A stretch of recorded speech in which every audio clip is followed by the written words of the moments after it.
As Ligue 1 drops out of the top 5 European leagues despite hoovering up all the big names and with more to come over the horizon, we have risen 184 places to become the 52nd best sports podcast in Canada. Don't worry, France, we'll share our secret with you one day, and we didn't even need Messi.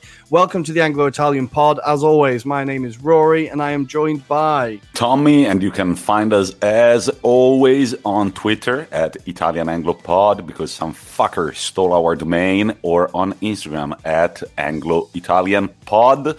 Rory, I hear thunderstorms outside your window. Has bad weather reached Northern Africa already? It has finally. It has gone from 38 degrees at night to now actually quite fresh. And yeah, the internet has been a bit of a nightmare today. There's even been rain, and the locals are complaining like it's been raining the entire month. It has, in fact, only been for the last hour. If only they knew where you come from, Rory. If only they knew. Well, this is it, exactly. Even last night, we went out for a few drinks, and it started raining for like 10 seconds. Everyone was like, oh, que palle, que palle. I was like, guys, not to keep repeating it, but, 10 seconds rain is not ruining the day, right? Let me tell you a story about Manchester. Let me tell you about 10 hours non-stop drizzle on your face in July. For the listeners who are new to the podcast, welcome. And Rory is not actually in Northern Africa. We are joking about the fact that he's visiting his girlfriend's family in Bari, which is actually very closer to Albania than it is to Northern Africa, I would say. Yeah. You can see Albania from Bari, basically. It's really weird. You can? Yeah. On a clear day, you can just about make out the coast. It's pretty crazy. Holy crap, beautiful. Yeah. But Rory, you are in Bari. You are spending a lot of time with the family, eating great food, visiting beautiful seaside towns, but also experiencing the beautiful game back at the stadium after God knows how long. Yeah, it was crazy, man. So obviously the game I went to was Bari against Fidelis Andria, which I do love as a name. It was the Coppa Italia Lega Pro, so there wasn't much of a following in the stadium. Even the ultras weren't there, and we did hear a few complaints from the fans that were there that the ultras hadn't turned up. But okay, the stadium was absolutely incredible. I put a few pictures on our Instagram and kind of let you share the experience. I said on the last episode that the San Nicola is a stadium that I've always wanted to visit. And it was incredible to be there. The game itself wasn't fantastic. Bari ended up losing 1-0 with a fairly stupid penalty given away in the first half. Bari absolutely dominated, battered them, but still somehow played terrible. And in the end, they ended up losing. The fans weren't particularly happy, but the experience overall was fantastic. It just felt great to be in a football stadium again, to be honest. And without sounding too trite or cheesy about it, even though the game was terrible, I still enjoyed it. And that kind of reminded me of why I love going to football. Just the experience of watching live football and being around fans was enough to make it a good evening. I'm not so sure about how the missus felt about it, because in the first half, she asked me how much there'd been. And I told her about 15 minutes, and she could have sworn it was half an hour. So I'm not sure she enjoyed it as much as I did. But I had a great time. Yeah, and for the listeners who have never been to Italy or to Bari, I was driving through Bari to go to Puglia with my friends. And when you see the San Nicola, it's a big statement. Like for a small town like Bari, and especially in southern Italy, where you're not used to seeing incredible infrastructure, it's something that really catches your eye. And it's quite an impressive stadium. International matches have been played there. We are pretty sure it was one of the stadiums at Italia 90. So, Rory, I'm very happy you got to experience Bari playing at their home turf despite the loss. Listeners, Rory and I have been talking about trying to go to games at least once a month. We would document either Serie A, Serie B, or even lower league games, and then we would have a sort of review in our podcasts. But Mr. Rory Criscuolo, I believe it is time finally for the big announcement that we've been waiting for. I am pretty frigging excited about this, Tommy. So it's been a while in the works, but finally, I think we're ready to announce it. So, just like Arsenal skillfully will avoid relegation, the Anglo-Italian pod has skillfully dodged all the energy gum and ball shaving products to bring you guys a sponsorship deal that should hopefully be right up your strada. And like Inter and Italy secured the bag this year, we are delighted to say that starting from this very episode, we too have secured that bag, and your favorite football podcast is now officially sponsored by Sports Club Maps. Run by exactly, that's the attitude. Run by our designer friend David, all the way from Edinburgh in Scotland.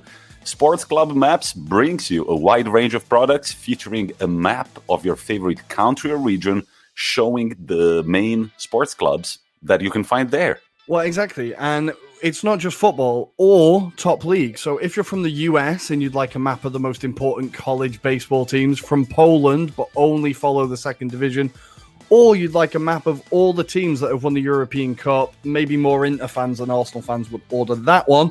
Well, there's a chance that David might have what you're looking for. And if he doesn't, he's open to ideas. You can make requests. I have already put in a request for a Kazakhstan one, so we will see how that goes. So why did we not partner with any energy gum or company or ball shaving products? The reason is very simple. We decided to team up with David and the Sports Club Maps for a number of reasons. Number one, they love sports like we do, namely football. Number two, they offer a very wide range of products. Go check out their website, from mugs to mouse pads, posters, and notebooks. And number three, they do so at very affordable prices. And just like our podcast, they put you, their customers, at the very center of their focus. Also, not forgetting, and most importantly, these products look pretty sick. Well, they do. Honestly, I love the color schemes. They're all really coolly laid out, all labeled. They do look properly fucking cool. So we will be running giveaways for you beautiful listeners. These will be on the podcast, on our live shows, and even on our social media throughout the season. Ooh. And if that wasn't enough, we also will have a specific promo running for you, our day ones, our ride or die listeners. There's a prize coming for you guys. When is this prize coming, Rory? Because I feel like it could be right now. It is available as we speak. So if you go to sportsclubmaps.co.uk, fill up that cart, put everything you possibly want in there. And with the code BIRTHDAY, you will get a 35% discount off everything you have ordered. This is to commemorate the beginning of this beautiful partnership. And of course, to commemorate David's birthday. Happy birthday, mate. Yeah, this came right at the right time. So go to their website, www.sportsclubmaps.co.uk, select your favorite product or products, and apply our exclusive promo code BIRTHDAY. The spelling is BIRTHDAY, which will guarantee all capitals, which will guarantee you a 35% discount until Monday, August the 30th at midnight Central European Time. So go get your favorite maps, and I am off to redecorate the bedroom in all the football maps I can find. I'm just deciding whether to warn the missus or not. But make sure that you also follow at Sports Club Maps on Twitter and Instagram, because this will be fundamental if you want to participate to future giveaways and games. So, ladies and gentlemen, the beginning of a new era, the Anglo-Italian pod, sponsored by Sports Club Maps. Jesus, we've been waiting for this. I'm fucking excited. Thank you, David, for this opportunity. Hopefully, our listeners won't be stingy, and they will fill their cart, as Rory said.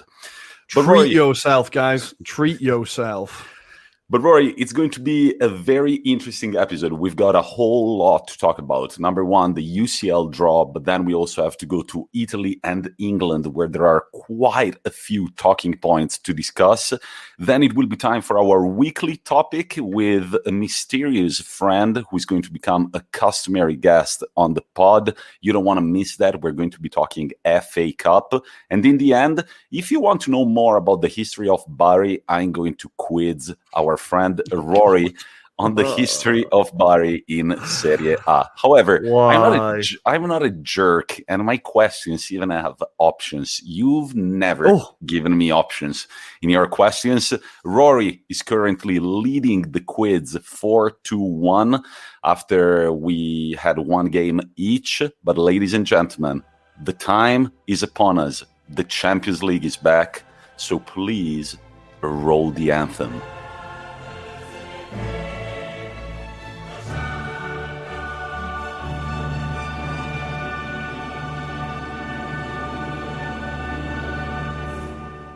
Here we go. The anthem has led us in. The hairs are up on the back of my neck, as always happens with that bloody song. And the draw has just been made. We're fresh from watching the draw on various streams at various speeds. Honestly, I was refreshing Twitter and getting spoilers. Nothing more annoying. But we have the groups. Should we break down the groups first or just go as in order? Just like overall feeling, what do you think? How do you feel right now, right after the Champions League anthem, right after the draw, that boring ass ceremony, but then finally looking at the whole thing, all the flags, it's ready to start. September 14th, the Champions League is back. I am crazy hyped. Looking at these groups, there's some fucking great groups this year. I feel like every year there is, but this year I'm like, man, there's so many intriguing groups. A lot of big hitters all drawn together, right? I think it's going to be interesting. Then there is the customary group that no one will really care about, but I'm sure we'll still have lots of entertainment in it, but we'll get there. It's towards the end of the draw. But let's start from Group A. Rory, I'm going to put you on the spot. Looking at the Group A, like I don't know, like what? Oh, yeah. All the teams that hate each other, all the teams that people hate, apart from Bruges, are in a group together. So people hate City and PSG because, well, we don't have time to go into it. And people hate RB Leipzig in Germany. So they're all going to play each other. I think that's quite interesting. I do feel quite sorry for Bruges. So, yeah, Group A is Manchester City, Paris Saint-Germain, RB Leipzig, and Club Bruges. Tommy, what do we think? I think, number one, I want to say to the guy who is kind of leading the whole, like, drawing system. I don't know. I don't really know who is, but he had his stats, like he knew them by heart, especially at the beginning. And it was like for every team, he had a cheeky little stat.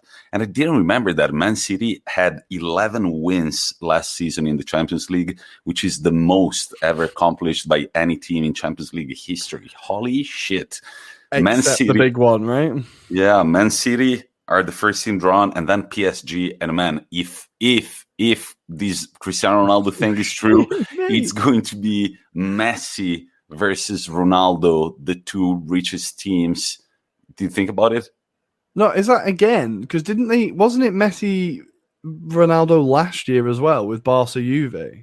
Did they play? I think they didn't play in the same game. I think one of them was injured, I can't remember. There was something like that. One was injured. I don't know. I would have to check. But man, again, like, whoa, that would be incredible. Like the two super teams finally meet. And then actually finally, like right after a crazy transfer window, they meet in the same group.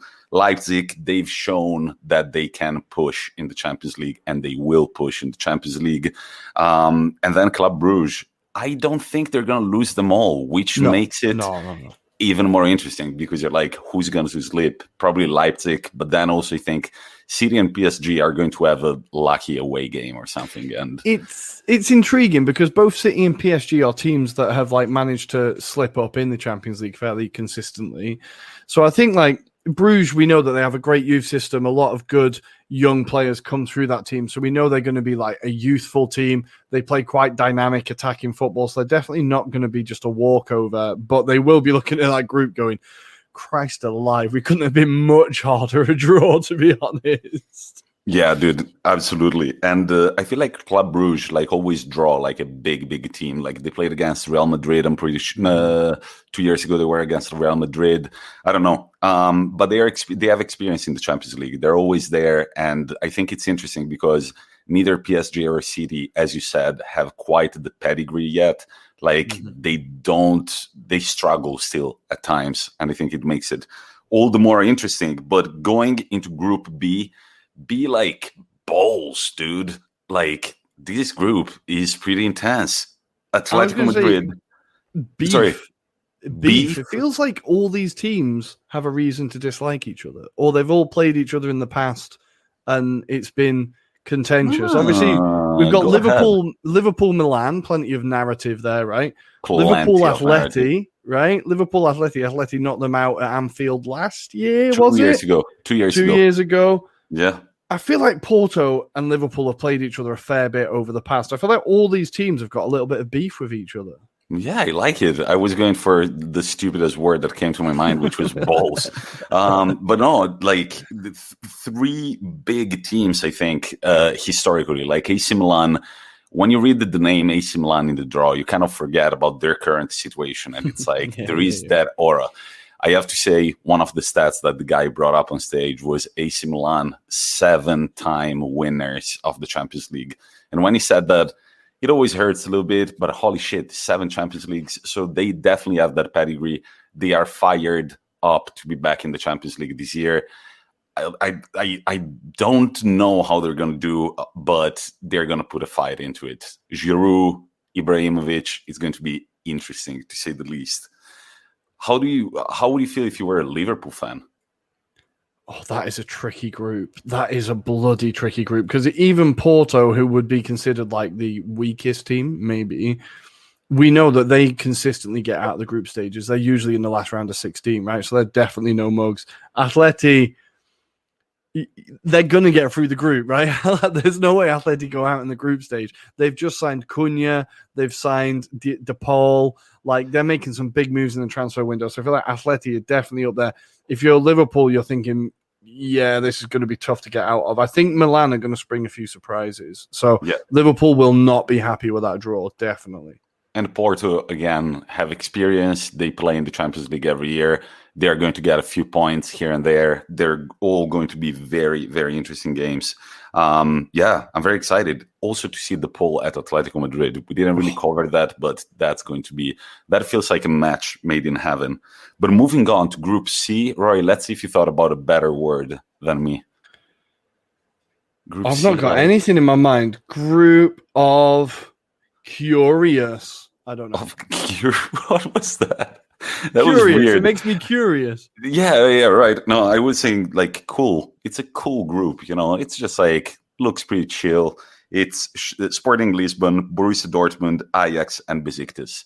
Now, the biggest team in the group is Borussia Dortmund, and then there is Ajax that, however, have not been that convincing over the past few seasons. So I think it's very interesting. Besiktas, always difficult to play an away game in Istanbul for any team in the world. And then Sporting Lisbon. With the fans back. With the fans back, which is what makes it extremely difficult. What do you reckon about the group of coolness? I think Dortmund have to go through here, right? And then literally any of the other teams could finish second. I think Besiktas might struggle, but I think you could make an argument for Ajax or Sporting finishing second, no problem. But Dortmund have to be top in that group. But as we see, Dortmund do also have a bit of a knack of screwing up in the Champions League every so often. So if they went out, I don't think anyone would either be massively surprised. I think that's a really well-balanced group and quite a hipster's choice, I think. A few hipster teams thrown in there to keep your eye on. Absolutely. Moving on to Group D. Did I just get out at the group stage again? I absolutely stole this one from Rory, but it's a very good one. Or Denzel Dumfries, I said. But then when he said that one, I was like, oh shit. It's the same group as last year, except with a sparkle of magic for Rory. Guess who's celebrating big time besides me? Rory. We are going to get to see the Moldovan champions in Milan, and I am so excited. I'm so excited. Listen, I've spent the whole day researching this bloody team, and I'm so glad it's paid off. So this team, I'm going to quickly go through it, right? Very quickly. They're from a part of... So they're in Moldova, but it's an area called... I'm going to try and say this, right? Transnistria, right? Which is a region in Moldova, but it's along the border with Ukraine, and it identifies itself as Russian. Right, so it's this huge political area, lots of like infighting. It's been Romanian, it's been Russian, it's been Romanian, it's been Russian, and now at the moment, it is Moldovan. But this team are really interesting. Sheriff Tiraspol, they have won 19 of the last 21 Moldovan championships. Now, from the outside, you look at it and you go, oh, what a fairy tale story. This tiny Moldovan team making it to the Champions League group stage. What a beautiful story. And then you realize that they're owned by this company that's like Skynet in Terminator, right? They just own everything within Moldova, right? They own oil, phones, bread, pharmacies, just everything you can think of. Sheriff owns it, right? So they've just bought this team. It's in a country too, like Sheriff. Exactly. They renamed the team, right? And they're within a country that has the lowest GDP in Europe, right? This is a poor country, and they've just spent $200 million on a new stadium, sports complex, 5-star hotel, housing for the team. The team they have has 19 different nationalities in it. Like, it is insane, the project that's going on there. But that being said, it's not the players' fault that they're owned by those people, right? Yeah, the players, to get to the competition, they have beaten the Albanian champions 5-0 on aggregate. They've beaten the Armenian champions 4-1 on aggregate. They then beat the Serbian champions, Crvena Zvezda, Red Star, 2-1 on aggregate. And then they beat the Croatian champions, Dinamo Zagreb, 3-0 on aggregate. So they have not had an easy path here. But finally, for the first time in their history, after 18 attempts, I think, they finally got into the group stage. And they've been rewarded with what a group. They get to play Real Madrid, Inter, and Shakhtar, which is going to be an interesting one because Ukraine and Moldova, I'm surprised they weren't stopped from playing each other, but UEFA must have skipped that meeting. It's going to be an interesting group. Yeah, I can see the person in charge just thinking about the possibility and then like, nah, too much work. Let's not think about that one. But no, it's an interesting group. 3 Italian coaches out of 4. I would have to double check if Sheriff. Do you know if Sheriff have an Italian coach? Sometimes there is an Italian coach that like pops out there, you know, like like the Hungary manager this summer. He is, unfortunately, I did do my research. He is Belarusian. No, wait. He's Ukrainian and he's won the Belarusian Premier League. There we go. That is the research that I did. But yeah, see, Ancelotti back at the San Siro with Real Madrid. It's going to be interesting to see, plenty of narrative around that one. And it's also the group of revenge. It's almost the same one as last year. And I think, man, I don't know. I think Inter Milan. I'm going to ask you, do you get out of the group stage this time, Tommy? No, we don't. No? We make it through. Simone Inzaghi is going to throw this is beautiful narrative. Imagine Simone Inzaghi comes in. It made me swear when he was appointed, and then he does better than Antonio Conte in the group stage, which I don't think is that impossible. Inter did very badly in the group stage last year. That's very true. Well, you should, in theory, have 6 points guaranteed against Sheriff, really. You would hope. Man, that's the I'm going to say it now. You can clip this. Sheriff is the typical team that when I read, I'm like, it's going to be funny to see Sheriff in Milan. And then I can see it. It's going to be a game like in late November, a little foggy, cold as fuck. It's like deep fall. And all of a sudden, this like 16-year-old wonder boy just turns around from 40 yards, volleys it under the crossbar. And all of a sudden, qualification is like, oh shit. Like, I didn't see this one coming. So I'm gonna say you go 1-0 down to them at some point, but you will beat them. nice predictions. But that's Group D. Inter, Real, Shakhtar, and the mighty Sheriff. Also, I love the logo. It's done with Paint, Microsoft Paint. I don't know if you. So good. So good. Let's move on to Group E, where we've got Bayern, Barcelona, Benfica, and Dynamo Kiev. What do you make of this group, Mr. Chris Cuolo? It's quite an old school feel to this group. I feel like all of these are like teams that have had glory in the past, right? So Dynamo Kiev have been like really successful in the European Cup in the past, Benfica as well, Barca and Bayern. It's kind of disappointing this isn't Group B with so many B teams. I would have liked the symmetry of that. But I liked that you noticed that too. I was just like, God damn it, Dynamo Kiev is screwing everything up. I was just like, as the draw was going, I was like, can there be another B team that can go in there? It should have been Besiktas. God damn it. Damn it. We need to redo it. But I think this group, there's going to be Bayern and Barca that go through, isn't it? It has to be. New look Barca without Messi for the first time in God knows how long. It's going to be interesting, to say the least. Pedri is going to be playing every single game. You already know that. Twice. I love the Bayern-Barcelona matchup. I feel like over recent years, it has become a thing. And it has become quite a big thing. But this is going to be the first time without Messi. So it's going to be one big piece of weaponry less to display in your arsenal. Well, this is it, exactly. And I think maybe that Bayern-Barca game, the 8-2 or whatever it was maybe the game when Messi started to become disillusioned with Barca and be like, oh, maybe this isn't the project I think it should be. I don't know. I feel like that was a big moment in Barca history. And to see that match up again, that's going to be really, really intriguing. I think Bayern are going to walk this group, but I think Dinamo Kiev are going to be more difficult than people think. They've got lots of decent young players. We saw a lot of them in the Euros for Ukraine, where they did quite well, got out the group stages. So I think Kiev will provide more of a challenge than people expect. I agree with you. And Group F, Villarreal, Manchester United, talk about revenge once again. Atalanta and Young Boys. So Villarreal It feels weird to say that. Yeah, sorry, it feels weird. By the way, if you guys like South Park, I used the little South Park reference earlier.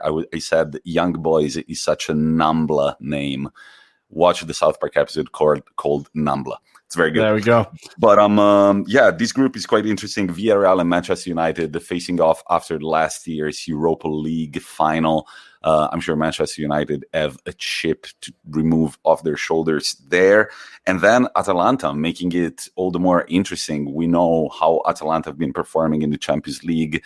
And honestly, I don't see them changing all of a sudden. I think they're going to make their customary push. We should see Villarreal always know that if they don't make the group stage, they can always win the other competition. So it's like, I feel like they're not even that motivated. They're just like, I kind of want to, win the Europa. Can we just go down now? Can we just take the third spot and then we'll be happy?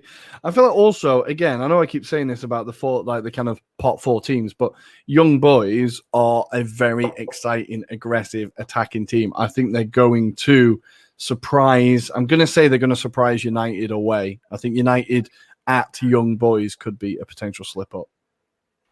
I like it. Group G, Lille, Sevilla, Salzburg, and Wolfsburg. This is a kind of a quiet one. I cannot think of Group G, like, I don't know, growing boredom. I think that's harsh. I think it's like no, it's harsh. I couldn't think of anything. I don't know. It's a really close group. I don't know who's going to finish top here. Really, it could be any of them, right? Lille, we've seen, have had a pretty terrible start to the league season. So they're not in any kind of state to run away with it. Gaultier, their league-winning manager, of course, left over the summer. RB Salzburg, we know, are an exciting team. Sevilla, we know, want to be in the Europa League like Villarreal. And I think Wolfsburg are definitely no mugs. They had a great season in the Bundesliga last year. So I think this group is actually... It's not going to grab the headlines, but I think it's going to be the closest one. I think this is going to be the one where, like, on the last day, there's going to be shit to decide. Yeah, absolutely. Who is going to make it through? Lille, Sevilla, Salzburg, and the Wolfsburg. I'm going to put my chips on. You go first. I'm going to say Lille and Salzburg. I was going to say the same thing, to be honest. I was going to say the same thing. And Sevilla go to the Europa League. Mm-hmm. Group H, current title holders, Chelsea FC, square up to play against Juventus, Zenit, and Malmo. I like Lukaku against Juventus. I could have forgive him if he bettered Juventus away in the Champions League. What do you think? What was his record like for Inter against Juventus? Not very good. It was actually like kind of a doomed game where he didn't score a lot of goals. I think he scored only one maybe against Juventus. Okay. Not even. Yeah, I feel like this group, it's going to be Chelsea and Juve that go through. Malmo, always nice to see a Swedish team in there. And Zenit, again, I think they're always in the Champions League and you always think or expect them to do well and then they just never quite do. So I feel like I'm going to say Zenit finish bottom of this group and Malmo go into the Europa League, but Chelsea and Juve go through, of course. Chelsea top it. I think Chelsea are going to have no problem against any of these teams, really. And I'm going to say also that Juventus are going to make it past the group stage quite easily. That's it with the Champions League groups, and it's time for our wrong-only predictions. Let's go, Rory. So who's going to win the Champions League this year? Who's going to win the Champions League? I'm going to say it's going to be Bayern Munich. Ooh, Bayern Munich. Tell us why. You've got 15 seconds. Although Lewandowski could leave. If they keep hold of Lewandowski, I think Bayern are going to win it. All right. I don't know why. They just will. They just will? Yeah. Should I say it? Inter Milan, ladies and gentlemen. Second year in a row. I'm going to say it here. You can clip this. I don't care. Inter Milan, Simone Inzaghi. It's an incredible narrative. It's beautiful. Lukaku left. We got other players that were a little more low key. It feels like 2009, 2010. Like Ibrahimovic leaving, and then we got a bunch of other players, and then everybody counts us out. And then we've got a Spanish team in the group. And then, I don't know, man. I like this. I don't know. We're going to win it. You just want Inter to win it. That's fine. It's completely understandable. But they're just not going to win it. Yeah, I mean, but what are the odds that I guess which other team it is? So I'm going to say Inter Milan. So if they win it, it's going to be like, holy shit, man. Who's going to be the runner-up? Like, if you could predict the final, then, of course, it depends on where they end up. The final I would like, I suppose, would be like Bayern City. Bayern City, nice. The second final in a row bottled by Manchester City. Yeah, Pep loses it to his old team that he didn't win it with. Oh, narrative. Wow. Yeah, nice. I like your story. I'm gonna say that Inter Milan win it in the final against Juventus. We can dream. I want that final. Can I swap? I want that final. It's going to be in St. Petersburg. Yeah, I don't know. Inter against Juventus. Rory, who's going to be the top goal scorer in the Champions League? Haaland. I'm going to say it might as well be... No, I'm not going to say Lukaku at Chelsea. I don't think... Let's see. Who's going to be the top goal scorer? Yeah, I'm just going to roll with it. Lukaku okay. Or Lewandowski. Nice.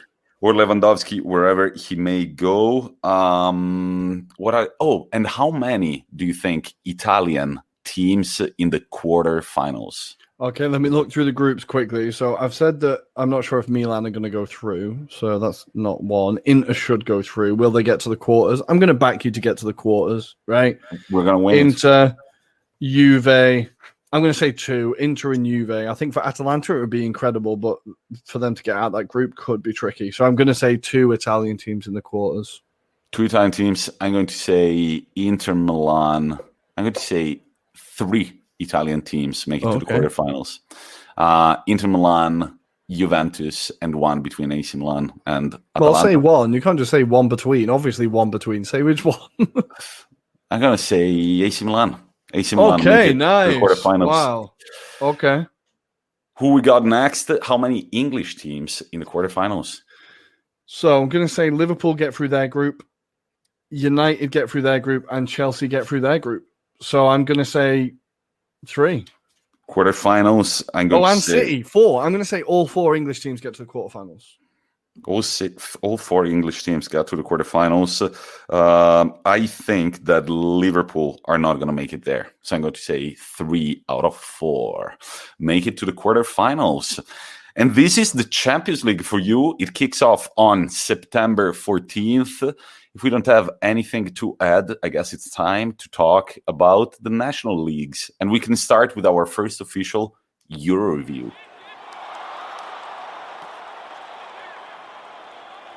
September 14th is the date of the start of the new 2021-2022 Champions League campaign.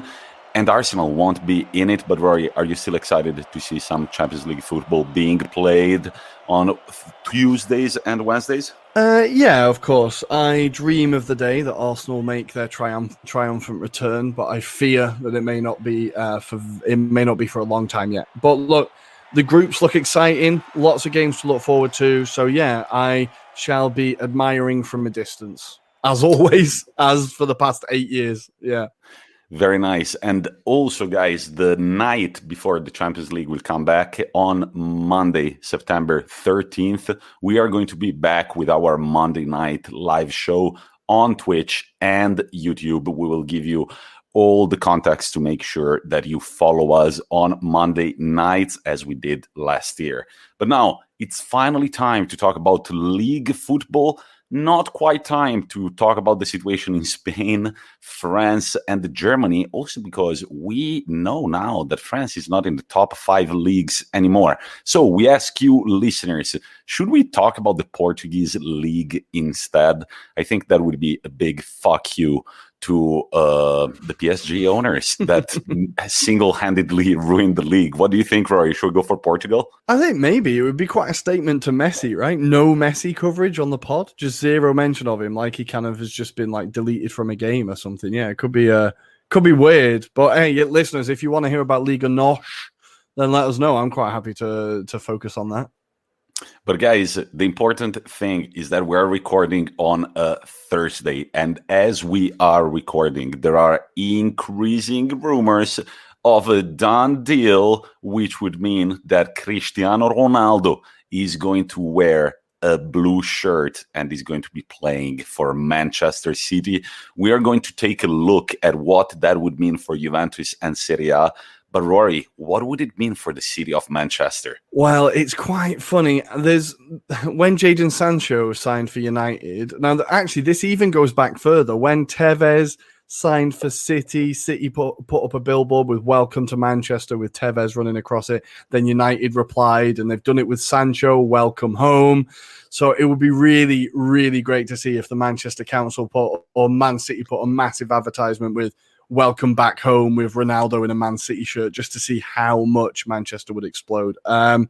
It's a transfer that nobody saw coming, I don't think, right? And Harry Kane is now looking pretty foolish as Ronaldo strolls into the Etihad. Yeah, we shall see if that happens. Another thing that I just read as we were taking a break, Rory, is that apparently Robert Lewandowski's agent is currently in Paris to discuss a deal with PSG, which just makes sense in my opinion. PSG definitely need that beacon up front. Who's going to bring the goals otherwise? Is it going to be Neymar? Is it going to be Di Maria? Is it going to be Icardi? Who could possibly bring the goals if not Robert Lewandowski? It just makes sense. What do you make of that rumor, Rory? I feel like they're run by a 9-year-old on a wish list, just going for the best players. Okay, we can't have that one. Next on the list. Can't have that one. Next on the list. It just feels like a kid in a toy shop with like no rules. Yeah, and have you seen until this morning, there were rumors about Cristiano Ronaldo to PSG. Have you seen the tweet from the brother of the president of PSG, I believe, that said, make sure you send us an offer for Mbappe, otherwise you can finish the season with the golfer. And they put a picture of of Gareth Bale. Wow. I feel like they're really getting quite lively on social media this season, the owners of PSG and stuff. Like, didn't the brother announce the Messi signing before PSG announced it? It was all sorts. I feel like they're getting really lively. Yeah, they're bringing the banter to social media for sure. But what would it mean if Ronaldo was actually to leave Serie A? I think it's been, from an attractiveness point of view, it's been a terrible summer for Serie A. But again, I'm talking about just like attractiveness. We've lost Hakimi. We've lost Lukaku. We might as well be losing Cristiano Ronaldo. There are not a lot of big names in Serie A anymore. And this comes right after there was, the interest brought back to the league thanks to the same names. They didn't last long in Serie A, and it's going to make fantasy football hell because the famous listone is not going to feature those 200 million fantasy money anymore. There is not going to be any name like that, and so I think the teams are going to be way more even. And what would it mean for Juventus? Well, I would have to analyze their financial situation a little more, but I think that from a financial point of view, it might as well be a blessing for the Bianconeri, but definitely not for their way of playing, because they've relied on Ronaldo so much over the past 3 seasons. We know that Allegri is not the biggest fan of the Portuguese. However, I think that his absence might be dearly missed in Turin. What do you make of this rumor, Rory? What would it mean for Serie A and the Bianconeri, in your opinion? Well, I think we saw with the Locatelli deal just how financially crippled Juventus have been. The fact that they've had to go for a 2-year loan and then stagger out 35 million over 20 years shows how much Ronaldo was taken from that club. I think it's actually could be quite a clever move. Kind of Allegri wants to start afresh and wants to kind of get his own squad. It's your last chance to get anything from Ronaldo, possibly. If there's even a fee, there's rumours it'll just be a player exchange. I think it might be quite a clever move. For the league, yeah, you're right. It takes a bit of the attraction away. But the key thing for Serie A is that it is still, or last season, it was the league with the most goals per game. So it's still, the games are very entertaining. And maybe not the big players being there doesn't make that big a difference when the football is so entertaining, when there are so many goals. And for people who are obsessed with the Premier League was like the 5th in the top 10 of like goals per game. So I think Serie A, the entertainment is there enough to carry it on. And especially in the UK with BT Sports announcing the package and with James Richardson hosting that show, it feels like the Serie A is still on a boost. And post Ronaldo, we should be okay, I think. Yeah, very nice take. I like that. Yeah, Serie A was leading in goals also this past weekend. It was match day 1 in Serie A, and the goals came down big time. But not only goals, as 7 red cards and a very strange one for Osimhen were given to different players. So Osimhen basically just kind of pushed away a defender. It was actually more of a punch than just like a friendly slap, but he got a red card immediately and is going to have a 2-match ban. So how do we feel about that? Because it feels like the new appointer of referees kind of set out the guidelines for this season, and it feels like the rules are going to be applied by the book, which means by the book. No free interpretation of what happened. If the book says something, then it's going to be either a yellow card, a red card, or an offside, as we saw with Ronaldo's disallowed goal against Udinese. Now, Rory, you think that was too tight of a call. What was your argument again? Now, I thought it was just his armpit offside, right? And I think what annoyed me the most in the Premier League last year is that we had goals offside for a toenail, goals offside for a shoelace, and I felt like this was a kind of similar situation.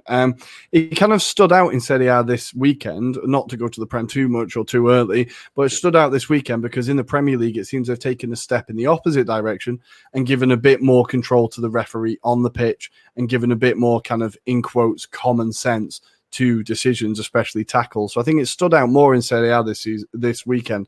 But the Ronaldo one I thought was crazy tight. I know that you strongly disagree. I mean, I was just bringing you the example of this student of mine who failed his English language test by 1 point, and he messaged me and it was like, why the fuck didn't they give me 1 point? It was only 1 point. They could have been nice and given it to me. And I was just like, man, there's got to be a threshold at some point. Like there has to be in anything in life. Like, I don't know, if the police is stopping me because I'm speeding with my car, I could be like, come on, man, it was only like 7 kilometers over the speed limit. And they would be like, well, there is a fucking rule and that's enough to give you a fine. It sounds unfair, but with offside especially, even if it's a hair, it's a hair. Because if you start allowing those centimeters, then people would be like, okay, why is 3 centimeters okay, but not 4 centimeters?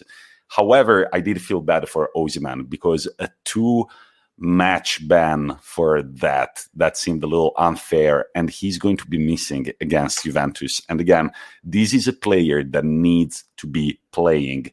As Rafa Rispo, our Napoli supporting friend, said in the previous episode, He was very eager to getting started in Serie A again. He wanted to kind of come back after all the injuries he's had last year.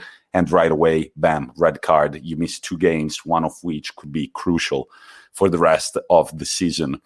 We shall see what the situation is in England very soon. But first, I kind of wanted to address the fact that Inter Milan unveil a new signing in El Tucu Correa. Now, is this what Inter needed? An all-Argentinian front two? In my opinion, it's super exciting. Correa is a very experienced player in Serie A. He's played here for 4 seasons already at Lazio, and his numbers are pretty good. Also, he comes in with the reputation of a winner because he's won a Coppa Italia, a Super Cup with Lazio, and even a Copa America with Argentina this summer. And he always kind of goes double digits in Serie A if you combine his goals and assists. Last year, he had 8 goals and 4 assists, even scored 3 times and assisted twice in the Champions League. In the previous season, he had a total of 13 between goals and assists, so 9 goals and 4 assists. I think it's the right signing for Inter Milan, and I'm happy to see that the ownership kind of listened to the manager. We know that there is a very strong bond between Simone Inzaghi and Correa, and I'm kind of happy that Inzaghi was listened to, and the player that he wanted very badly, he's finally wearing black and blue. Yeah, I think it's great that they've backed the manager. I love to see a manager who brings a player with him to his new club. That shows that they know how to coach them, they know how to play them, they know what to expect, they know what they're going to get, and that relationship, you're right, is kind of pre-made. I also did see that Correa, there was a picture of him as a child in the San Siro in an Inter Milan shirt, so I think he's kind of been a Milan fan from childhood. I think it's a really exciting signing. I've not seen too much of him, but when I have seen him, he's, very technical, quick, dribbling, exciting player to have. I think it could be a very, very good signing for Inter. I think, look, we were all kind of catastrophizing about Inter's summer and transfer window, post-Lukaku, etc. But I think you're still looking in really good shape, and you're still definitely going to put up a title challenge. I think Correa is only going to help in that. Yeah, I mean, we talked about already the narrative of Italian newspapers, but hey, Lukaku and Hakimi left. We got Dumfries, Correa, Çalhanoğlu, Dzeko. This is a good team. I think we're going to be pushing for the title, and this just goes to add to all the excitement that there was after the first game. A very convincing 4-0 win against Genoa with an incredible performance by Hakan Çalhanoğlu, former AC Milan player, whom, while being interviewed after the game, said it's very easy to play well when you're surrounded by talented players.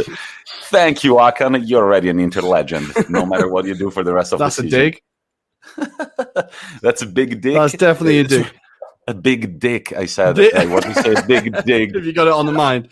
I don't know if you also saw the interview with Dumfries where they asked him if he knows any Italian, and he said, un poquito, and the guy was like, that's Spanish.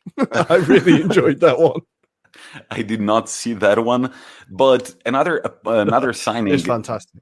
Another signing that was just unveiled a few days back is Pietro Pellegri to AC Milan. He kind of made a name for himself when he was at Genoa. He was the youngest player to ever score a brace in Serie A, but I didn't remember much of him besides this record. And then if you go check his stats over the past 4 years since he's been at Monaco, he's played only 24 games, scoring 2 goals and assisting once.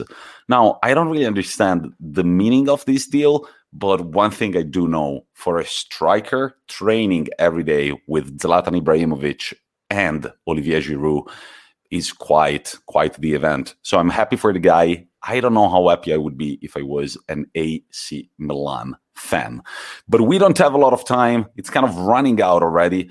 We've got a very packed schedule, so it's time to move to the Premier League and to English football in general. Rory, what are the headlines this week? Well, where do we start? Should we start with Sir Harold Kane and his idiot brother Charlie? I feel like that is a good place to start. So, Harry Kane has had to publish a tweet in which he has said, "Oh, I'm going to stay at Tottenham. I want to stay at Tottenham now. The fans' messages and your kindness has convinced me to stay. Not the fact that Daniel Levy didn't pick up the phone to Man City for the past 2 weeks. That was not the deciding factor. Definitely not." Also, if you read into the tweet, the wording really did make me laugh because it was, "I will be staying at Tottenham this summer." Oh, let the transfer rumors begin. He is going to be leaving next summer instead. But this is, honestly, it's hilarious. He has to eat the world's largest slice of humble pie. And the only thing that could come into my mind was, you know, in The Simpsons, when Homer leaves the power plant to have his dream job at the bowling alley, right? Yeah. And then he comes back and has to reapply for his job. And there's like the main door that the applicants go through. And then there's supplicants, and it's like a little hole that you have to crawl through. I imagine that's how Harry Kane had to enter Daniel Levy's office earlier this week, because it was pretty groveling. And I think I was reading the comments, the Spurs fans were just telling him to get fucked. It's great to see. Great to see. Yeah, I just wanted to ask you, if you were a Spurs fan, would you be happy? How would you be feeling? I'm kind of confused over this whole deal. Well, I always take the example because people forget that Steven Gerrard handed in a transfer request to Chelsea, right? When Chelsea were after him, and Liverpool fans forget that pretty bloody quickly. And United, Wayne Rooney tried to force a move to Man City and to Chelsea, I think. And United fans kind of hold on to that a little bit more, but a few do forget. So only time will tell, I think. I think for Spurs, they'll end up forgiving him because he's their best ever player. And he'll still score loads of goals this season. So I think a lot of fans will just kind of conveniently forget that he stopped training. He refused to train. It was pretty horrific how he handled it, but I think fans will forget pretty quickly. We shall see. Do you think there is a chance for Tottenham to maybe claim the title this season? Does that sound weird just to say that? Is that a real question? Is that a real question? I don't know, man. I kind of Come like. On, man. No, I'm not. I took a poll on Twitter, on Instagram today, by a very impartial page that said, basically, it gave you two options. What do you think of Kane? Like, he will play like shit and he's not motivated anymore, or he can help Spurs win the league. So, I don't know. It sounds silly to say that, but is there a possibility in your opinion? No. Not just as an Arsenal fan, but no. I think, look, he is a great striker. Their squad is looking good. They've got 2 1-0 wins under Espirito Santo, but I don't think... We'll see how good a coach he is. I think if they had a coach who had previously won a lot of things, maybe Mourinho, maybe they would have more chance of winning a league. But I think in the current state, no. I think there are teams that are much better than them.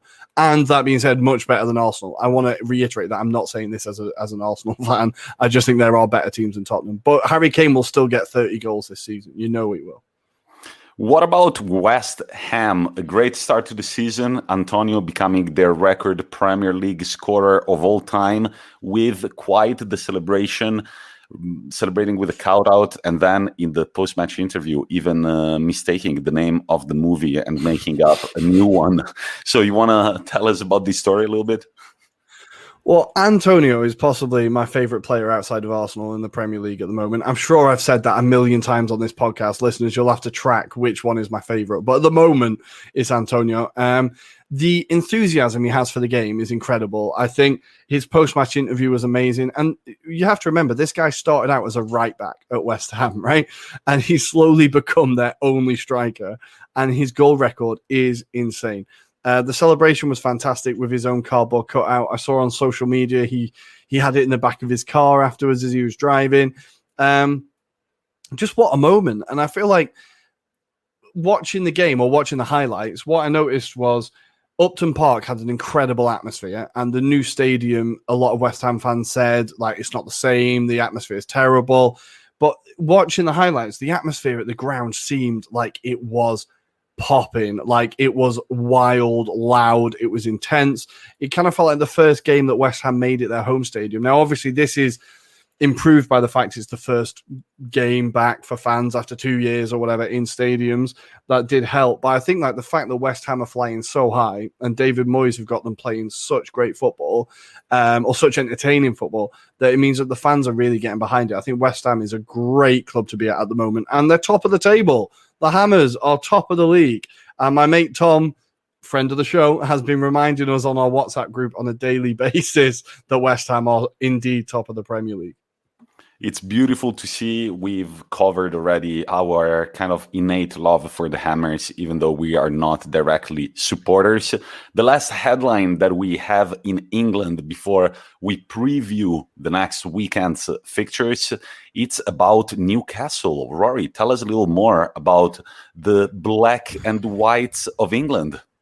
Well, I feel sorry for the Magpies. As always, they are having a terrible time. But this year, it seems to be getting even worse. They lost their first 2 games of the Premier League, fairly standard expectations. But this week, they went out in the League Cup on penalties to Burnley in a 0-0, despite dominating the game. And it just feels like nothing is going right for them at the moment. Now, their problems are well publicised. Mike Ashley, the owner, has no interest in investing in the team. He's been trying to sell the team. There was a consortium that wanted to buy the club that was apparently blocked by the Premier League. They're now suing the Premier League. It's all a complete mess, and it means that the team is being completely underinvested in. They did buy Joe Willock for 25 million, which I think is a great buy, but Joe Willock alone will not save you from relegation.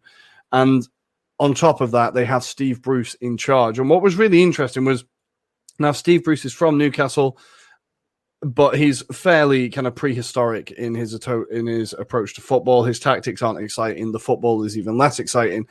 And there was a really interesting picture from the penalty shootout, or before the penalty shootout, when usually the manager has got the team in a huddle and they're all talking. Steve Bruce has just stood outside the circle and his assistant manager is giving the team talk, which I felt was really weird. There's been a few players come out and have said how much the assistant manager is affecting tactics and how much the assistant manager has affected their kind of slight upturn in form at the end of last season. So it's intriguing to see whether Steve Bruce is actually in charge or not. And the guy who is the assistant manager is Graham Jones. He's only had one management job at Luton, and he didn't last very long. His win percentage was like 25%. They got relegated.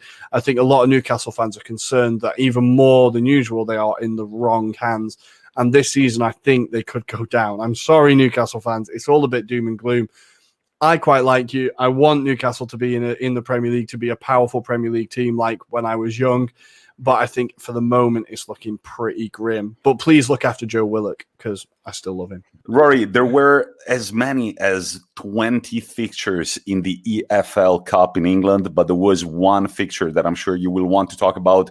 I'm going to give you 1 minute to say how happy you are that Arsenal absolutely trashed West Brom 6-0 away from home. Well, you know, the funny thing is, before that game, I was thinking, right, on the pod, what I'm going to say is I'm not going to talk about Arsenal anymore because the problems are the same. Nothing improves. I'm just not going to talk about them until we're better again. Well, it turns out, guys, we're better again. We've beaten West Brom's kids 6-0 and everything's rosy. We're going to win the league. No, look, I think the team really needed that performance. They really needed that. I know it's only West Brom's second 11, but the team needed to see that they could score goals. Aubameyang got a hat-trick. His third goal was a classic Aubameyang. He wasn't even trying those shots last year. I think his confidence could be back. Saka was killing it. Ødegaard looked class. I think it was exactly what that team needed, whilst also reminding myself that we're going into Man City away this weekend, so any confidence will be quickly crushed, especially if they finalize, Tommy, if they finalize this Ronaldo transfer, his debut probably is going to be against Arsenal, right? Like Lukaku. That's beautiful, man. You get Lukaku and Ronaldo. That is the most Arsenal look ever, by the way. Not only have we got Chelsea and City in the opening games, they debut their two marquee signings against us. It's very Arsenal look. So that's we shall see. That's going to be on Saturday at 1:30. We've got a big packed schedule in the Premier League on Saturday as Aston Villa take on Brentford, Brighton take on Everton. Don't forget, I said they would be the overachievers this season, and they are currently top of the league. Newcastle, the Magpies, take on Southampton. Norwich take on Leicester, and West Ham take on Crystal Palace. All of these games are at 4 p.m. And then at night, we've got another big fixture, Liverpool taking on Chelsea, to see if they can kind of forget their past season and make a statement in this one. The Premier League will continue on Sunday with Burnley, Leeds, Tottenham, Watford at 3 p.m. and finally Wolves, Man United on at 8:30. No, 5:30. Sorry about that. Rory, I kind of stole your spotlight for the Premier League. Do you want to tell our listeners what games are going to be in Serie A this weekend? It kicks off tomorrow night. You put me on the spot. I don't have Serie A fixtures. Let's have a look. I do have them in front of me. If you want, I'll start from. I thought I was going to read out the Premier League one, so I only had them on my screen. All right, we kick off on Friday night, which is tonight at 6:30. Udinese, Venezia. Udinese, after drawing their first game of the season against Juventus, will be pretty pumped up. And then we've got Verona Inter at 8:45 on Friday night. Saturday, it starts at 6:30 p.m. with Atalanta Bologna and Lazio Spezia, and it continues at 8:45 with Fiorentina Torino and Juventus Empoli. We didn't mention it, but Fiorentina did just sign Lucas Torreira on loan from Arsenal, and I do think it's a great signing for them. And then on Sunday, Genoa-Napoli at 6:30, just like Sassuolo-Sampdoria, and then at 8:45, AC Milan-Cagliari and Salernitana-Roma, which looked very lively with Tammy Abraham and Shomurodov, our Uzbek friend. Rory, I think we're about ready to jump to our weekly topic. Anything to add to this weekend? Any other news that we kind of forgot about, maybe? I don't think there's anything to add. Make sure to check out Arsenal versus City on Saturday at 1:30. Share my pain, listeners. It's going to be long, slow, and painful, but hopefully we'll score a goal. Hopefully we score a goal. And that's it. That's it for our Euro review. We're ready to jump to the weekly topic. We are going to be talking FA Cup, baby.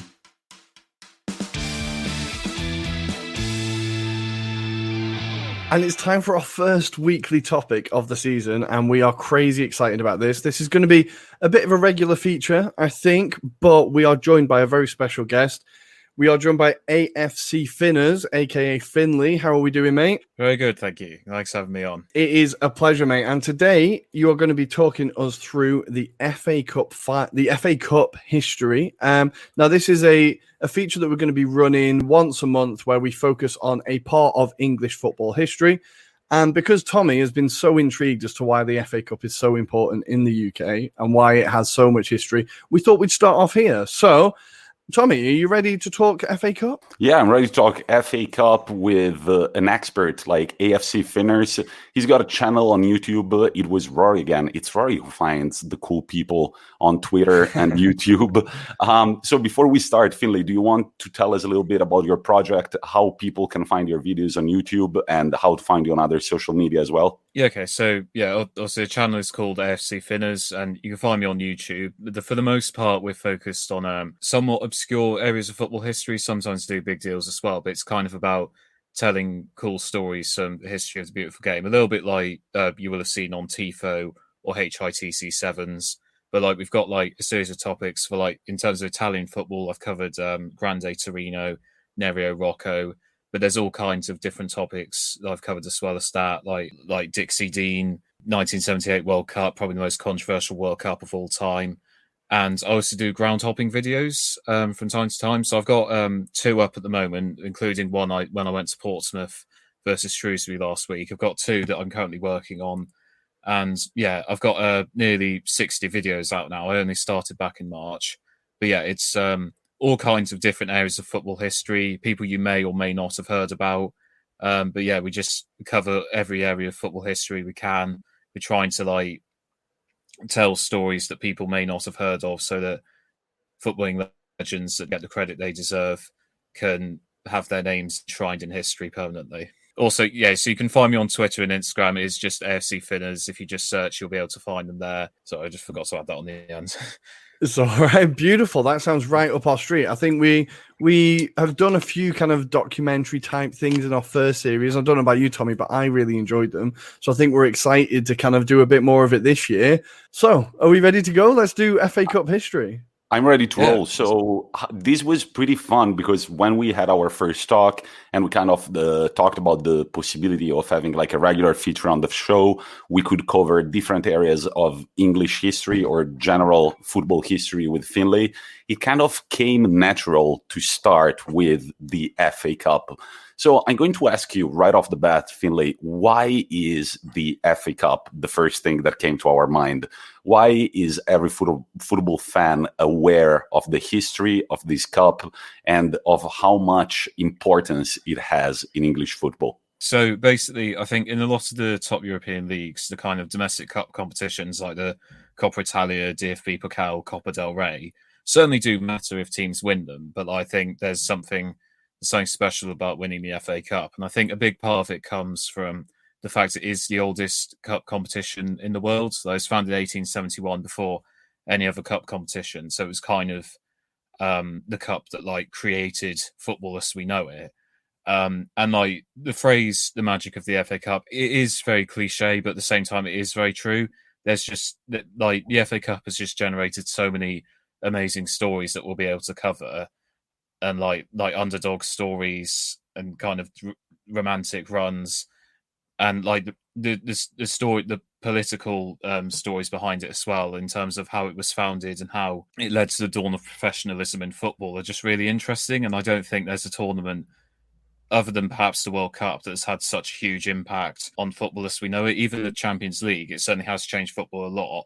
But I think it was the FA Cup that really turned football from just a game that people played for the fun of it into the institution that we know. And just to give a little bit of context, because when we think about 1871, none of us were alive. None of you listeners were alive, most likely. And if you are, congratulations for making it this far. But just to give a little bit of context. So in 1870, 1871, the Franco-Prussian War was underway. The vast majority of the Balkan Peninsula was occupied by the Ottoman Empire. And Italy had been an independent country for 2 years only, and Rome would be appointed capital on July 1st that year. But talking about inventions, for maybe the biggest one of that year was Antonio Meucci patenting the teletrofono, which was an ancient version of the telephone. So this was a little bit the state of the world, but there was also another big thing that was taking over many different countries, including England, which was the railway system, which in a way allowed the FA Cup to start and actually take the shape that we know now.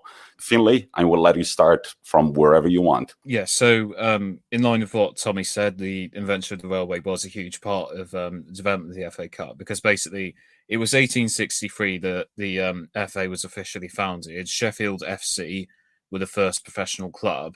And so for those first 8 years, teams would just tend to play friendlies against each other. There wouldn't be huge amounts of prize money.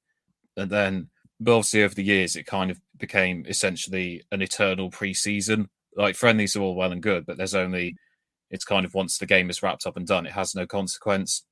There was like no prize money on offer and there wasn't much incentive other than a bit of pride.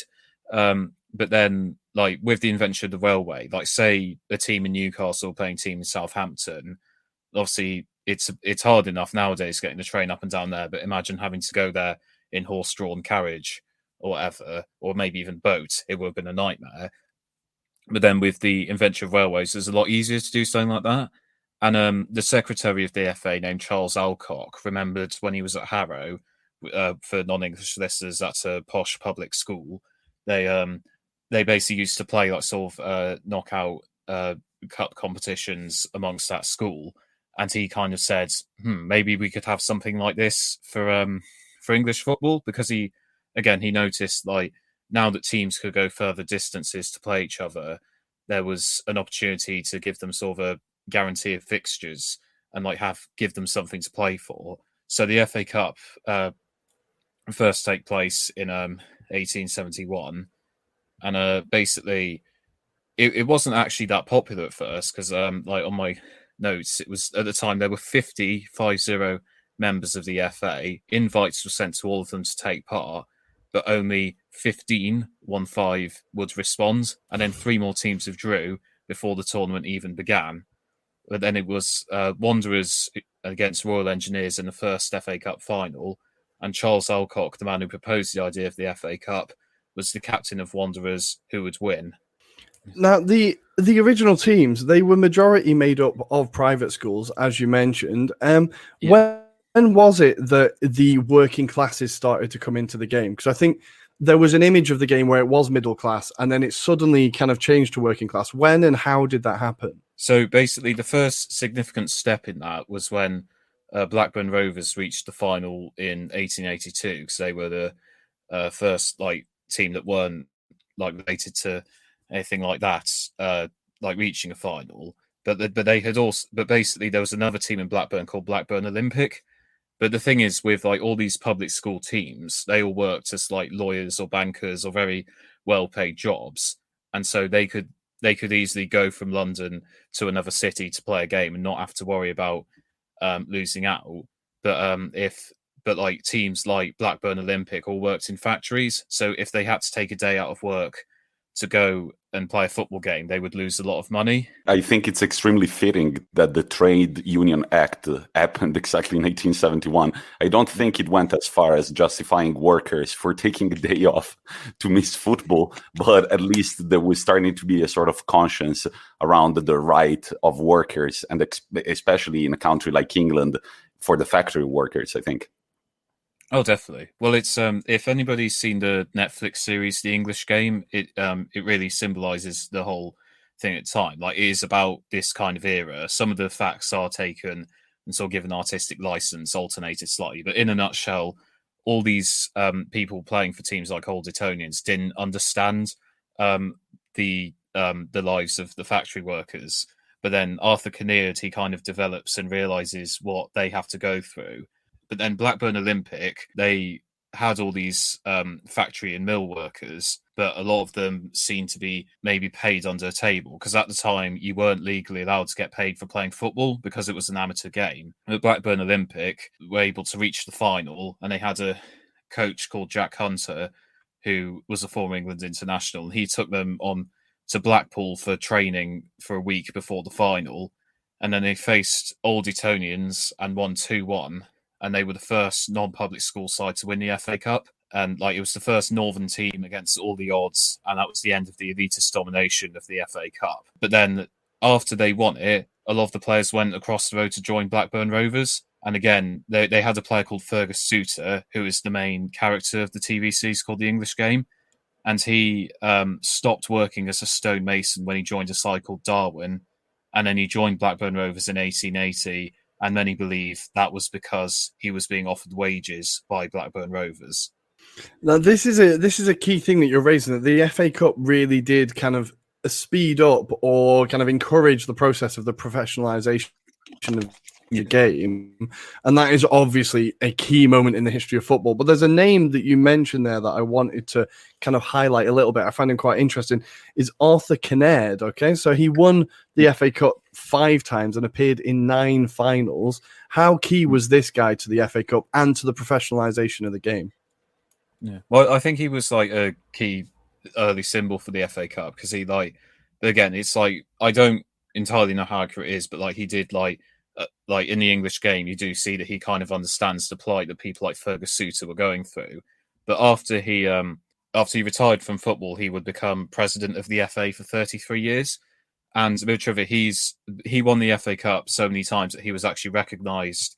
He received recognition for what he did by actually being given the first FA Cup trophy. So in 1911, due to his services to football, Arthur Kinnaird was presented the FA Cup trophy, and he was allowed to keep it. And that FA Cup trophy was replaced by the famous one that we know now.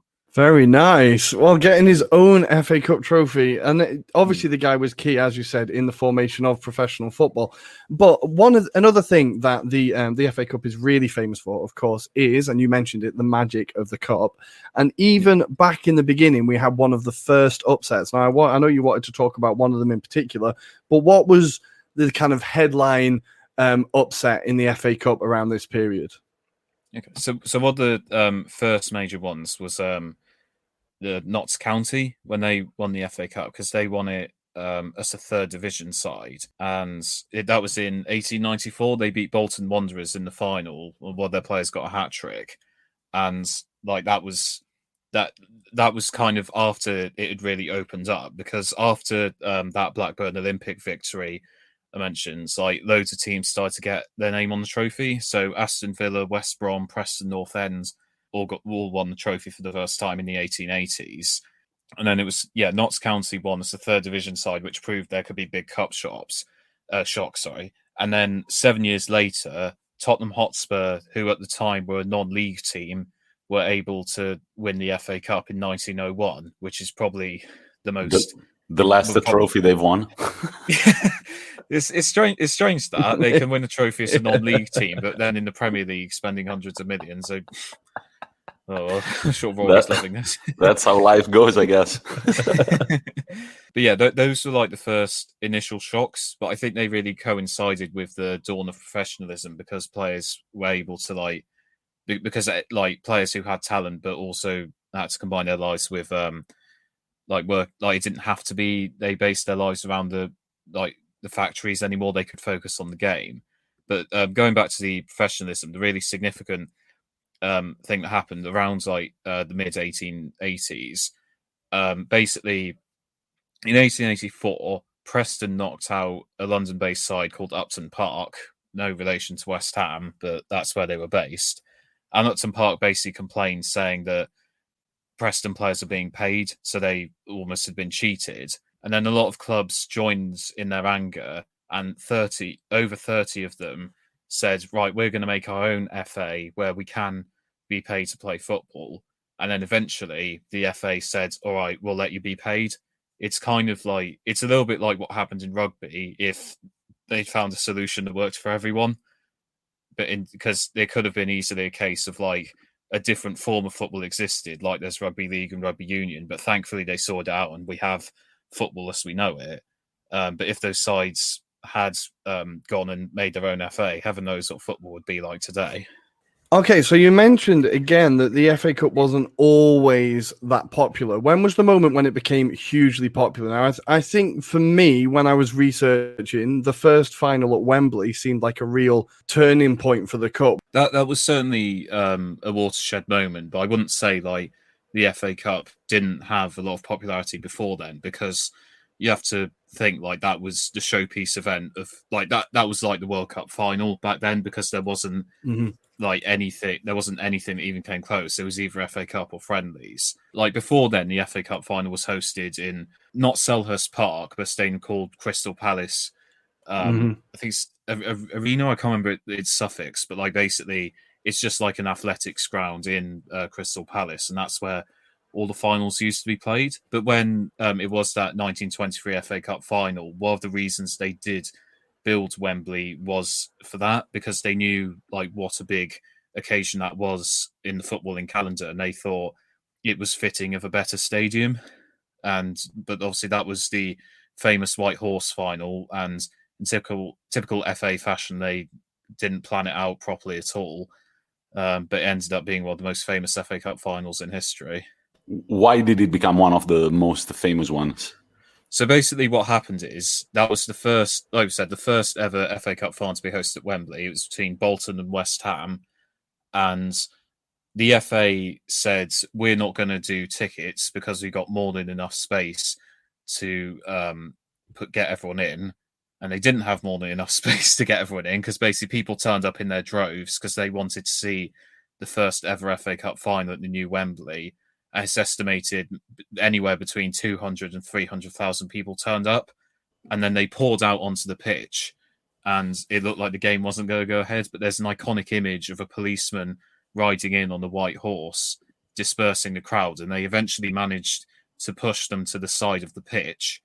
And ever since, it's been known as the White Horse Final, because of the police officer called George Scory riding out on Billy the White Horse. But it's like that kind of shows how popular it was, that many people were so desperate to get in. Do you think that's the moment that sort of marked the beginning of football as we know it? Is that the moment where England kind of realized that there was so much following behind the sport? Yeah, I certainly think that could be the case, because you also have to think that was 1923. A nation was still licking its wounds from the First World War.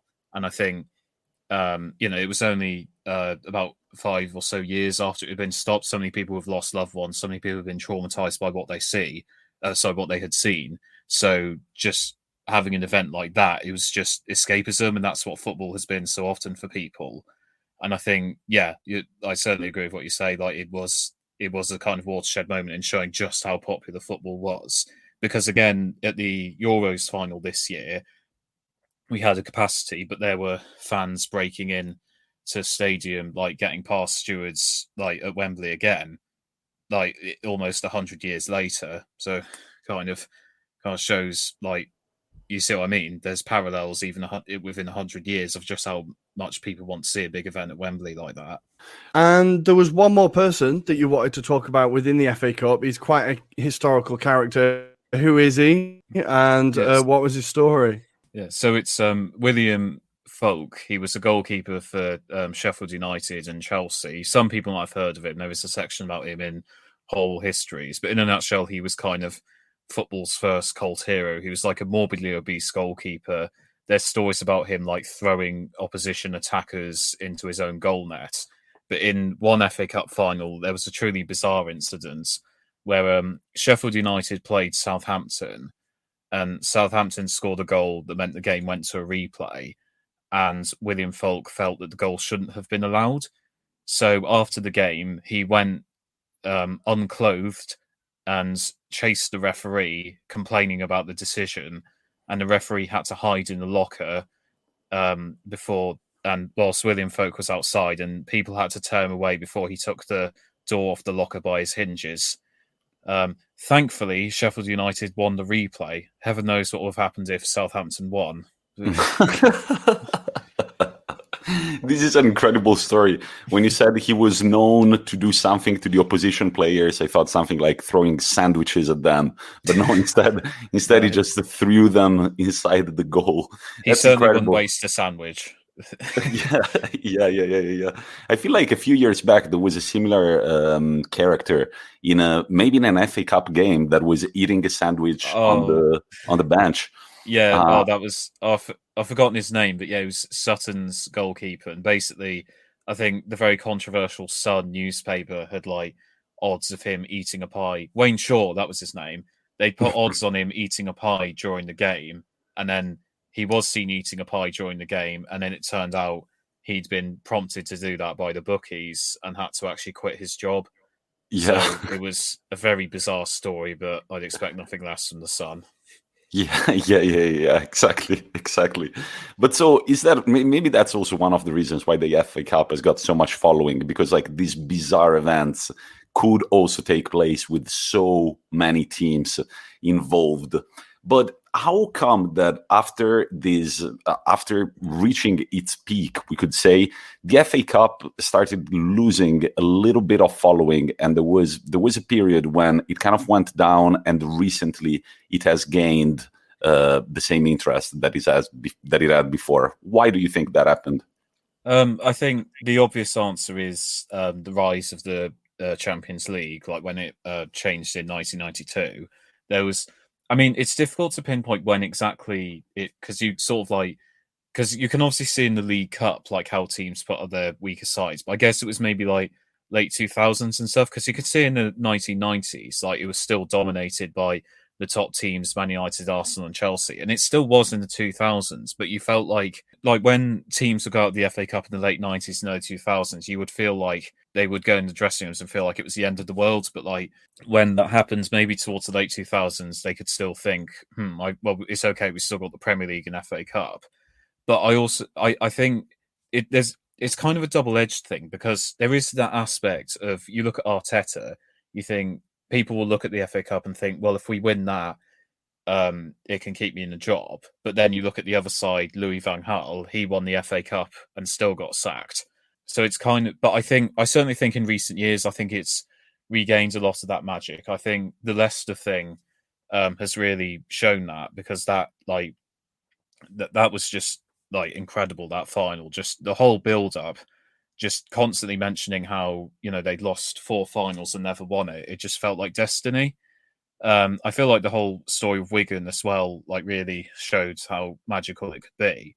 But it's just I think a lot of it is the case of the early rounds as well, because you get if you remember Lincoln City's run to the quarterfinals a few years ago. But I think to lower league fans as well, I remember it was in 11-12, Cheltenham, my local side, reached the FA Cup third round. I remember being sat in front of the telly and it was who are we going to get? Who are we going to get? And then Tottenham Hotspur away. So we got to go to White Hart Lane and got to see, Harry Redknapp. And sadly, Gareth Bale wasn't playing for Tottenham that day, but, we got to do an away day to White Hart Lane. They lost 3-0, but it's just little things like that. It's just pinning up the lower league teams against the Premier League teams. And I think maybe for a long time, the magic kind of went down to the lower leagues. And even though nobody from the lower leagues won the FA Cup, there was certainly that appreciation. But yeah, it's I feel like in maybe the past couple of years, the interest in it has certainly come back, but it's difficult to sort of see the pinpoint moment where that would have happened. Maybe it was Arsenal's comeback against Hull, just because that was probably the most dramatic FA Cup final we'd seen in such a long time. So exactly, you just gave me a great leeway to talk about this. What are the biggest upsets? We selected a bunch of good ones, but if we had to pinpoint 3 big upsets in FA Cup history, which ones would you pick, Finn? So I would say I think the one we mentioned about Tottenham, a non-league side winning the FA Cup, that is just pure insanity. No matter how different the game was back then, that is just madness.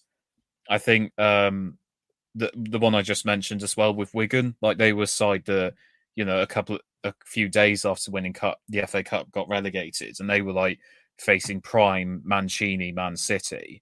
And yet in the final, they absolutely dominated Man City. Callum McManaman turned into Cristiano Ronaldo.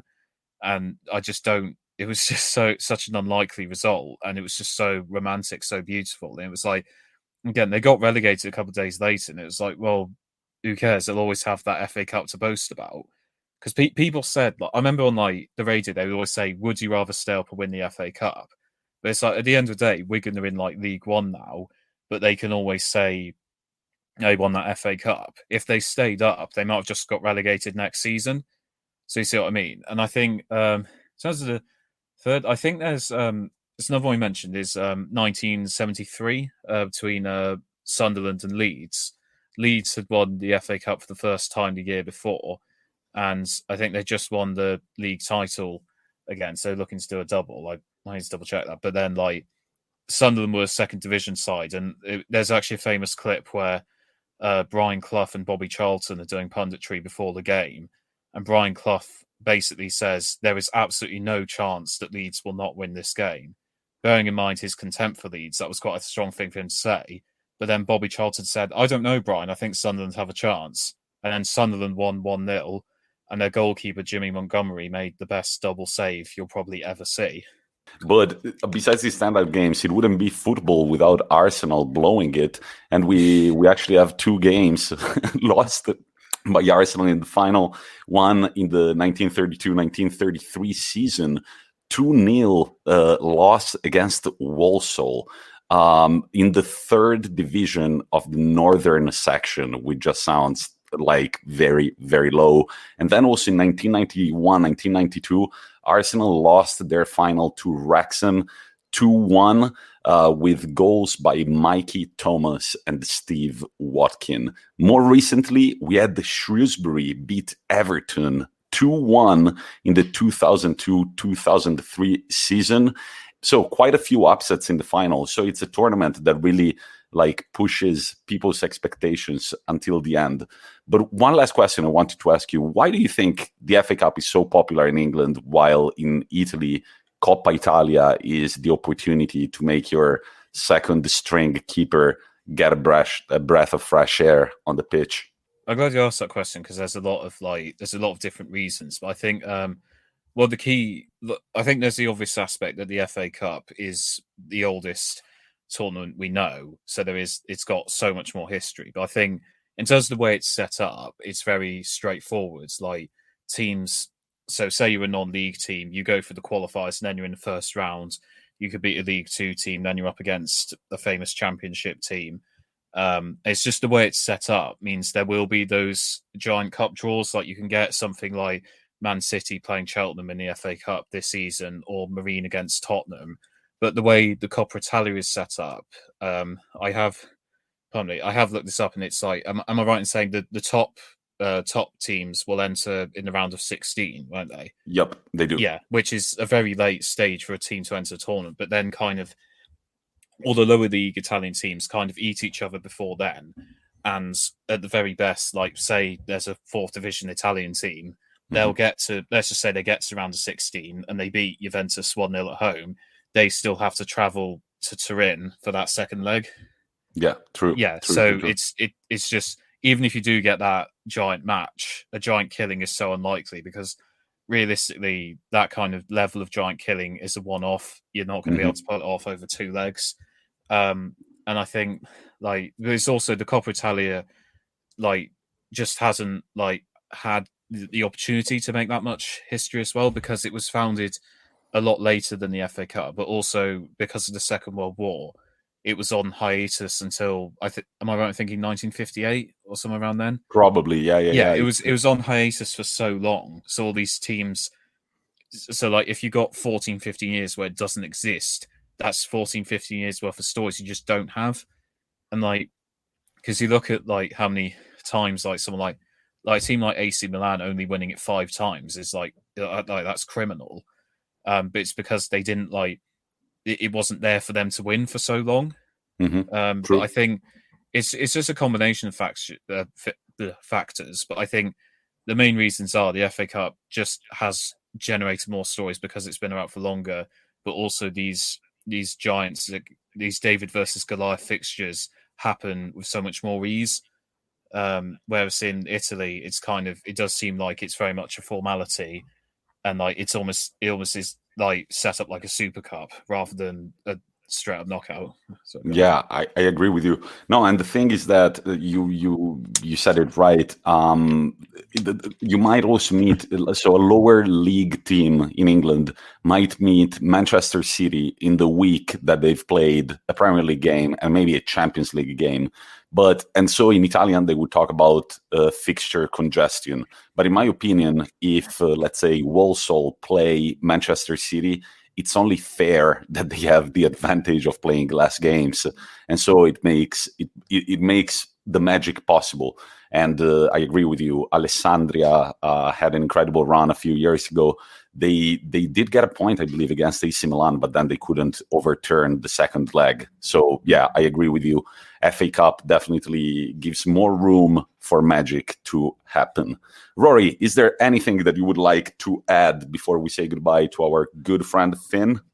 I just feel I need to stick up for Arsenal. We are the record winners of this competition. I knew you'd say that. Yeah, but within that does mean I think I was looking through the upsets, and I think we have been a victim of the most giant killings as well. So, you win some, you lose some. We lost to York as well, Wrexham, Walsall. So we've done it a few times. We are quite good at shooting ourselves in the foot. But no, I think that's it. That was great. I really enjoyed that history lesson, and hearing that the history of the FA Cup is always fascinating. Something that is going to make you very jealous. I have actually had the fortune of going to 2 FA Cup finals because, in a nutshell, I had a family member who worked for a charity that was closely affiliated with the FA, and as a result, he got tickets for matches at Wembley. And he always knew it was my dream to go to an FA Cup final. So I was at 2016 Man United versus Crystal Palace and 2018 Man United versus Chelsea. And when Lingard hit that volley, we were with the Crystal Palace fans, and there was complete silence, and you could just hear me go, "Oh my," when he hit it, and then the enormous cheer as it hit the net. Moment I'll never forget. But that means you got to see the Pardew dance live, right? I didn't see it. Doing the dance on the line. I didn't find out about it until I got home. It was annoying because he was clearly in my eyesight, but I think I was just standing there like at the volley. I think I would have had a heart attack if I'd seen the dance. Brilliant. I can say it was there, but I didn't see it, as Wenger would say.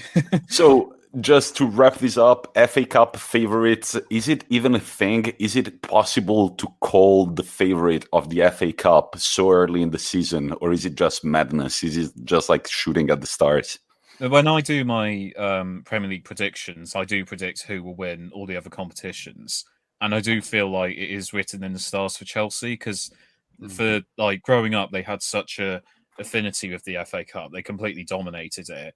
And I think they've obviously lost the final for the past 2 seasons. I do feel like it will be like there's a very good chance for them to kind of avenge their demons because a lot of the members of their squad won't have experienced the FA Cup glory they previously had. So I feel like they probably have the best chance of lifting it come May. Right, Chelsea fans with a lot of hope this season. Thank you very much, Finlay. If you enjoyed this, you can be back once a month. We can pick other topics to discuss, other topics related to the history of football. But listeners, if you've got any topic that you would like some light to be shed on, please contact us, DM us, slide into our DMs, send us an email, and we will try to listen to your request and make it happen. Finlay, anything to say to our listeners? Yeah, well, thank you for taking time to listen to my guest slot. It's been a pleasure to be on. And yeah, if you like what you heard today, I've got so many more footballing stories that you can find on my channel. Yeah, just search AFC Finners on YouTube. You'll find over 50 stories, and I'm adding weekly. I try to do between 2 or 3 videos a week. We've mostly got football history, but like I said at the start of the video, there's a couple of ground hopping videos I'll be adding on there as well. And if you're a fan of TIFO or HITC7s, I think you'll really like my channel. And yeah, it's been growing really well recently, and every sub is welcome. I'd love to interact with people. I hope you can enjoy my stories. And yeah, I'd love to dive. I love diving through the history of the beautiful game. There'll be plenty more videos to come in the future. I hope to see you on the channel.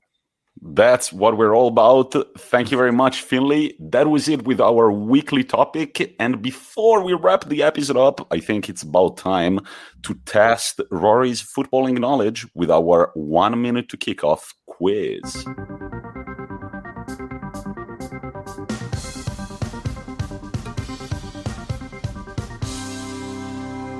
And it's time for the quiz, the 1 minute till kickoff quiz. And I have made a terrible mistake. I don't know why I chose SSG Bari as my topic. I'm now going to make myself look pretty fucking stupid. But Tommy, are you ready to test my knowledge?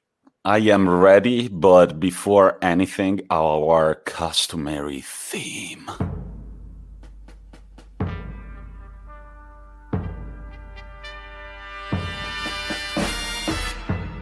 Ladies and gentlemen, Rory Criscuolo is currently leading the 1 minute to kickoff quiz 4-1. I had an absolute stinker last week, but I have a feeling that Rory will not score more than 1, maybe 2 points today. Mr. Rory Criscuolo from Crew, are you ready to go? Dai, andiamo. Ready, set, go. Which manager led the Biancorossi to a Serie B title in 2008-2009?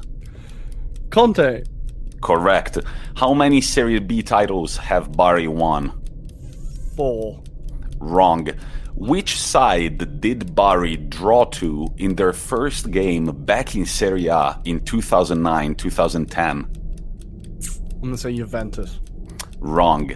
Antonio Conte, Giampiero Ventura, Roberto De Zerbi. Who was managing Bari that season? Ventura. Correct. Which is the last season Bari played in Serie A? 10-11? Correct. You've got 3. Bonucci, Materazzi, Zambrotta. Which of these players has never played for Bari? Materazzi. Correct. You've got 4 points.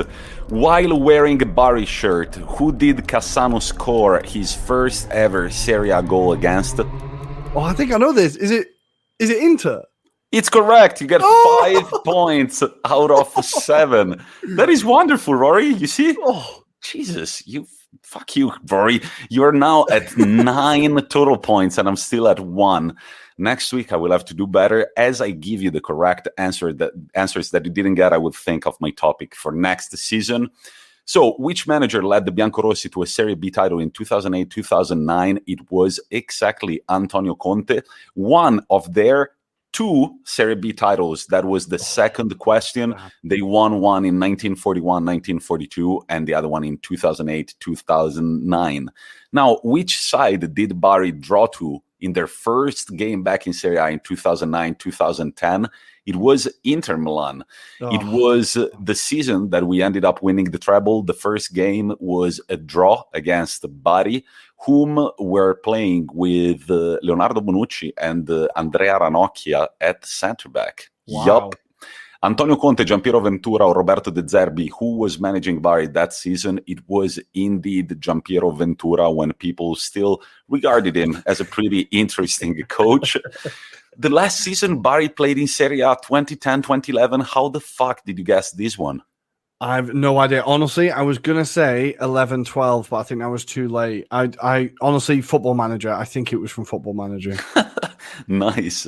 Materazzi is the one player out of Bonucci, Materazzi, and Zambrotta who did not play from Bari, as Zambrotta played for the Biancorossi between 1997 and 1999, while Bonucci had only one season, 2009-2010. And while wearing a Bari shirt, Cassano did score his first ever Serie A goal against Inter Milan. It was 1999 in the month of December, and he scored one of the most beautiful Serie A goals ever scored at the San Siro. Now, I believe he was 17 years of age, and that goal is just incredible. One of those spectacular solo goals. But Rory, congratulations to you. I've got my topic for next week. Are you ready? I'm excited. What is it? It's the Italian national team from, let's say, 2002 to 2021. 2000 to 2021. Yup, that's going to be me next week. Let's see how I do. I repeat it again because Rory is just smiling big time. Rory is currently leading 9-1 with 1 game in hand. But listeners, let us know how well you do in the 1 minute kickoff quiz. We've already announced our sponsorship. We might as well play 1 minute kickoff live with you listeners, and you might cop a beautiful diary, a map, a mouse pad, whatever you need for your home. It's all from me, guys, as I leave you to Rory, who'll send you off with our customary quote. Don't forget to give us a little follow on Instagram at Anglo-Italian Pod, and to do the same on Twitter at Italian Anglo Pod. But also remember to follow Sports Club Maps on Twitter and Instagram, which is fundamental if you want to participate to our games. Rory, that's it from me. I will leave it to you to end the episode.